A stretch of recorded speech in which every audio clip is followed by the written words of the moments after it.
여러분 안녕하십니까? 이춘건 방송의 이춘건입니다. 오늘은 한국은행의 국가부채 증가 경고, 적절한 지적이고 크게 우려된다라는 내용을 가지고 말씀을 드리겠습니다. 이주열 한국은행 총재가 1월 5일 금융권 신년인사회 신년사에서 정책당국과 금융권의 유동성 공급과 이자 상한 유예 조치 등으로 잠재되어 있던 리스크가 올해는 본격 드러날 것으로 예상되는 만큼 높은 수준의 경계감을 가져야 한다고 했습니다. 또 자그마한 충격에도 시장이 크게 흔들릴 수 있다. 잠재적 위험이 올해 본격적으로 드러날 것이라고 했습니다. 내수 위축 등으로 실물 경제는 식어가는데 정신은 연일 사상 최고 기록을 세우는 비정상적인 상황이 한계에 다다랐다고 경고했습니다. 저금리로 풀린 막대한 자금이 정시로 쏠리고 부동산 대출 등으로 늘어나는 가계부채, 복지 확대를 위해서 적자 국제를 찍어내고 있는 정부 부채가 더 지속되기 어려운 위태로운 상황이라고 하는 총재가 진단한 것입니다. 이와 같은 내용을 1월 6일자 조선일보에서도 자세히 보도했습니다. 하는 총재의 지적은 바람직한 지적으로 생각됩니다. 저는 제 방송인 이춘건 방송에서 문정부들의 국가 채무 내지 국가 부채 증가 속도가 너무 빨라 위험하다고 작년부터 20여 회 방송했습니다. 그러나 일부 문정부 추종자들은 댓글로 많은 비판을 했습니다. 그러나 저는 개의치 않았습니다. 1월 14일 현재 코스피 종가가 3,149.93이고 코스닥은 980.29입니다. 한마디로 코스피 지수는 3,000을 넘어섰고 코스닥도 1000시대를 눈앞에 두게 되었습니다.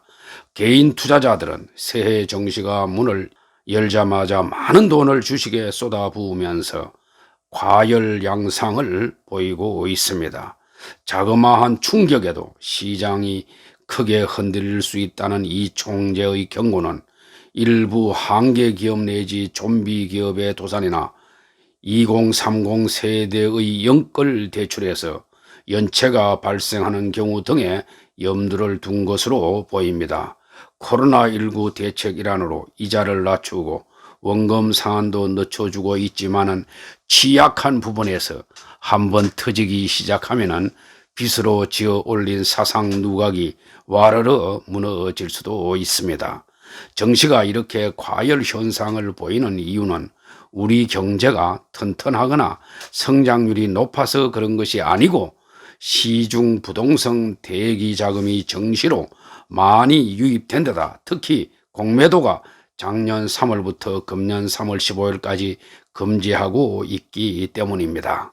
공매도는 순기능도 있기 때문에 제도를 보완하면서 어느 정도는 허용해 주어야 할 것입니다. 정시로 몰린 개인 투자자들의 자금도 상당 부분 빚입니다. 작년 3분기 기준으로 가계와 기업, 정부 3대 경제 주체가 가진 빚은 약 4,900조에 육박합니다. 특히 가계와 기업의 빚은 이미 우리 경제의 임계치를 넘어섰습니다. 한국은행이 작년 11월 24일 발표한 3, 4분기 중 가계 신용에 따른다면 3, 4분기 말 기준 가계 신용 잔액은 1,682조 1,000억 원으로 전년 동기 대비 7.0%가 증가하여 또다시 사상 최대치를 경신했습니다. 이는 전 분기 말에 비해서 44조 9천억 원이나 급증한 것으로 2, 4분기 증가폭 25조 8천억 원의 2배 수준에 육박했습니다. 3분기 중 경제 성장률은 전년 동기 대비 1.3% 감소했는데 가계빚은 7%나 늘어났는 것입니다. 당국의 규제에도 가계부채 증가 속도가 갈수록 가팔라지고 있습니다. 1997년 외환위기 당시에는 부실해진 기업의 부채 위기를 건전한 가계와 정부가 받쳐주었지만은 지금은 가계와 기업, 정부 등 경제 3주체가 모두 여유가 없습니다. 국제결제은행 즉 BIS에 따른다면은 우리나라 가계와 기업, 정부의 부채 총합은 4,900조 원에 육박하고 있다. 2008년 금융위기 이후 작년 6월 말까지 12년간 145% 증가해서 세계 평균 증가 속도 31%에 비해 5배나 빨리 급증했다고 합니다. 특히 가계부채는 2008년 글로벌 금융위기 진원지였던 미국의 당시 수준마저 넘어섰습니다. 한국은행 집계를 보면 작년 9월 말 우리나라 GDP 대비 가계신용은 101.1%였습니다. 이는 비우량 주택담보대출 부실로 경제 위기를 맞았던 2008년 미국의 97.4%보다 높은 수치입니다. 장기적인 경기 침체인 잃어버린 30년이 시작된 1990년 말 일본의 GDP 대비 가계부채는 70% 안팎이었습니다. 세계경제포럼 즉 WEF 등 국제기관들은 GDP 대비 가계부채가 70에서 90%를 넘어서면 위험한 수준으로 평가하고 있습니다.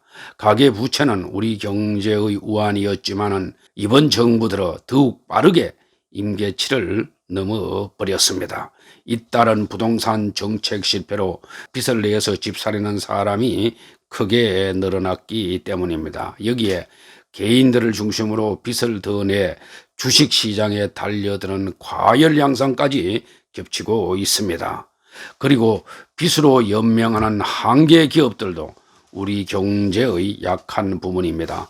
한국은행에 따르면 작년 9월 말 기준 기업 부채는 2,112조 7천억 원으로 GDP 대비 110.1%로 증가했습니다. 국제결제은행 즉 BIS는 지난달 우리나라 가계 기업 등 민간 부문 위험들을 2011년 만에 주의해서 경보로 격상했습니다. 중소기업 중에는 벌어서 이자도 못 갚는 곳이 절반이 넘는 52.8%에 달한다고 합니다. 은행들은 정부의 코로나19 대책 일환으로 작년 9월 말까지 중소기업과 소상공인 대출 원금 만기와 이자 상한을 연장 유예해 주었고 이 기한을 올 3월 말까지로 한 번 더 미루어 준 상태입니다. 조만간 만기가 돌아오면은 빚 못 갚는 곳이 속출할 수도 있습니다. 코로나19가 불러온 이례적인 초저금리 상황은 언제까지 계속될 수는 없습니다. 언젠가는 금리가 정상화되고 거품이 꺼지는 시기가 올 것인데 이때 빚으로 잔치를 벌이던 이들은 큰 위험에 빠질 수가 있습니다. 가계부채 거품이 터진 글로벌 금융위기 때 미국에서는 정권시장이 2007년 2009년간 반토막이 났고 경제 성장률은 2009년 마이너스 2.5%로 뒷걸음을 쳤습니다. 미국 경제를 대표하던 투자은행 셋이 파산을 했고 중산층의 자산은 2007년에서 2010년 3년간 40%가 날아갔습니다. 따라서 저금리나 대출 만기 연장이 앞으로 계속될 거라고 보기는 어렵습니다. 상황이 변하면 가계의 빚 상환 능력이 빠르게 악화될 수 있기 때문에 미리 가계부채 위험을 관리해야 합니다. 중국 국책은행들이 1대1로 사업을 위해서 2006년 1조 6천억 달러였던 해외 대출을 2020년 중반에 5조 6천억 달러까지 늘렸는데 최근 해외 대출을 줄이고 있는 것도 위험 요소입니다. 중국 개발은행과 수출입은행은 최근 신규 대출을 줄이고 있는데 이는 저소득 국가에서의 부채의 지속 가능성에 대한 우려와 미중 간 무역 갈등, 탄소 배출이 높은 분야에 대한 중국의 해외 대출에 대한 비판 등을 감안한 것으로 풀이됩니다. 각 개별 국가는 정부 지출 효율성을 높이고 세수나 자금 조달 채널을 다변화하고 부채의 투명성을 높이는 등 여러 정책을 병행해야만이 지속 가능한 부채 관리를 할 수가 있을 것입니다. 다음 표는 국가 채무 D1과 일반 정부 부채 D2, 공공부문 부채 D3, 총 국가 부채 D4를 나타내고 있습니다. 작년 11월 24일 정부는 우리나라 일반 정부 부채 D2는 GDP의 42.2%, 공공부문 부채 D3는 GDP의 59.0%라고 발표를 했습니다. 2019년 부채를 최근 발표했는데 늦어도 너무 늦습니다. 2020년 통계는 보다 빨리 발표될 수 있도록 기획재정부는 노력해야 할 것입니다. 표에서 보는 바와 같이 강의의 국가부채 D4로 보면은 중앙 및 지방정부 부채가 포함된 국가채무 D1에 비영리 공공기관과 비금융 공기업 부채, 공무원 및 군인연금 충당 부채까지 포함시켜야 합니다. 이것을 모두 포함하면 대략적으로 2019년 말 약 2076조 8천억 원이 됩니다. 이는 2019년 국내 GDP 1913조 9천억 원의 약 108.5%로 추정이 됩니다. 그래서 제가 분석한 결과로 보면은 국가 부채 D4로 보면은 2018년 106.3%, 2019년 108.5%가 되는 것입니다. 제가 우리나라 국가 부채를 우려하는 이유는 재방송 104회와 116회 등에서 방송한 바와 같이 다음과 같습니다. 첫째, 문정부 들어 국가 부채 증가 속도가 상당히 빠르다는 것입니다. 국가 부채 증가 속도는 OECD 국가 중에서 상위 네 번째로 상당히 높은 수준입니다. 게다가 최근 공무원 수를 크게 증가시켜 국가 재정을 어렵게 하고 있습니다. 가급적 공무원은 줄이고 일자리는 민간 부문에서 창출되도록 해야 하는데 이것도 경제 정책의 실패이자 큰 문제입니다.